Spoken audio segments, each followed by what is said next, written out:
Hey, welcome back. My name is Joe. Now that we're staying home more than ever, it is vital to have a fast, reliable internet connection. Let's take a look at the Media M350 Fibre Broadband to see if it lives up to its speed claims and whether it's worth it. I want to give you a spoiler, but the answer is unfortunately slightly more complicated than that.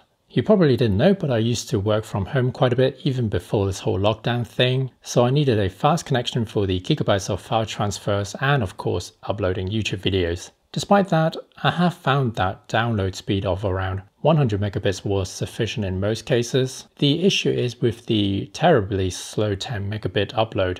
In order to have the maximum upload speed of around 40 megabits, which is still rather slow in my opinion, we had to upgrade to the maximum 350 megabit connection. What I have found is that no matter which device I use, as long as it's a fairly modern one, the Ethernet and Wi-Fi connections all handle the advertised speed with no problem. In fact, in most cases, exceeds the claimed speeds by the ISP. Good news, the M350 package really does match its advertised speed. If you can afford it and want fast internet, assuming it's available where you live in the UK, go for it. Right? But there's always a but.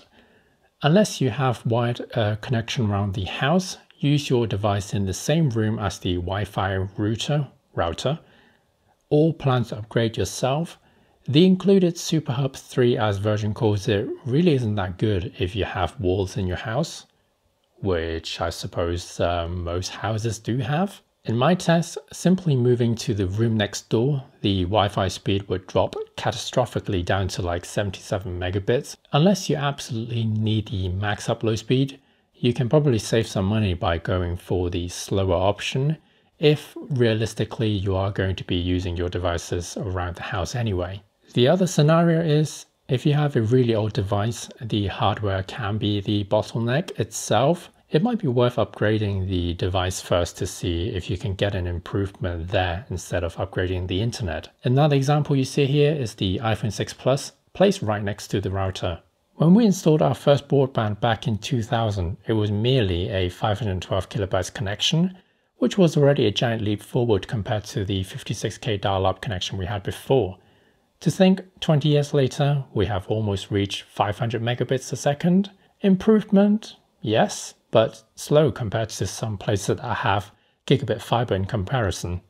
Additionally, as mentioned, I often have to upload or download large files. The issue is that most servers simply doesn't have enough bandwidth to support the demand.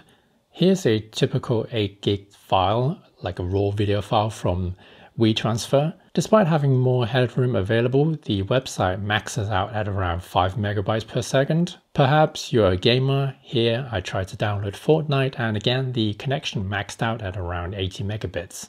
So who is it for? I say probably not for most people. I consider myself a fairly heavy user, but honestly I wish Virgin Media would offer a higher upload speed instead of the constant download speed upgrade. Especially in this day and age where a lot of people are producing content for the web or working from home. I suppose the other scenario is like if you have a lot of people in the house. In that case, it might be worth it to have the extra bandwidth to share around all the different users. Anyway, I hope you found this video helpful, and as always, thank you very much for watching, and I'll see you next time.